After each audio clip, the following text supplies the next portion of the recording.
Hello guys, welcome to my YouTube channel fine touch biology.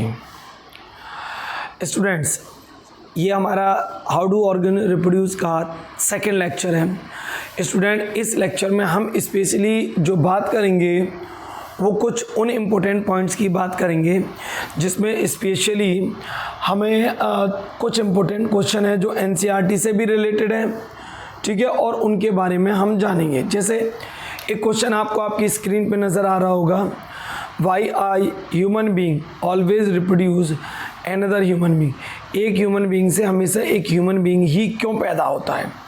और इसी में दूसरा क्वेश्चन लगा हुआ है, वो भी इसी का आंसर है, इसी से रिलेटेड है। What is the importance of DNA कॉपिंग in reproduction.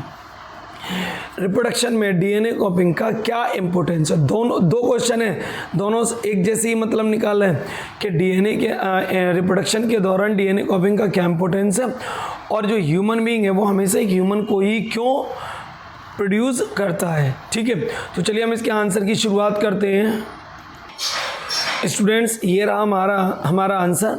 During the process of reproduction some information are transferred from the parents to their offspring which decide the basic body design of the new organism।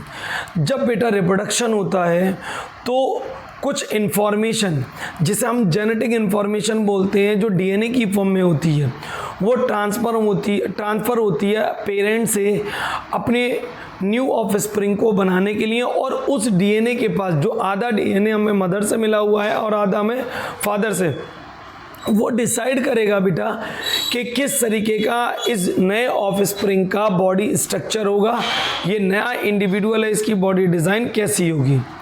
This information are transferred in the form of genetic material. देखिए आगे वही बात, इस information को transfer किया था genetic material की form में, या तो डीएनए होगा या वो आरएनए होगा। जैसे कुछ वायरस है उसमें आरएनए की फॉर्म में होता है, कंटेन इन देयर क्रोमोसोम, जो उसके क्रोमोसोम पर होता है, इनसाइड द न्यूक्लियस। याद रखना है, इनसाइड द न्यूक्लियस। ये हमारे पहले क्वेश्चन का आंसर हुआ बेटा कि एक ह्यूमन से एक ह्यूमन ही क्यों पैदा हुआ, क्योंकि ह्यूमन का डीएनए आया है किसके अंदर, स्पर्म और ओवा के अंदर।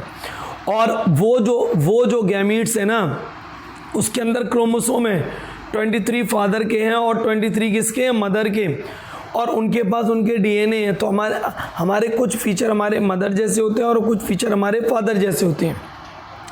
अब जो और लगा के क्वेश्चन था डीएनए कॉपिंग वाला, वो देखें। DNA of every species is unique. Her species का डीएनए अपने आप में यूनिक होता है।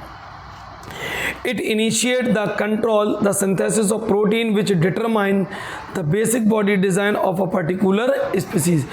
It initiate, इससे शुरुआत होती है the control of synthesis of protein.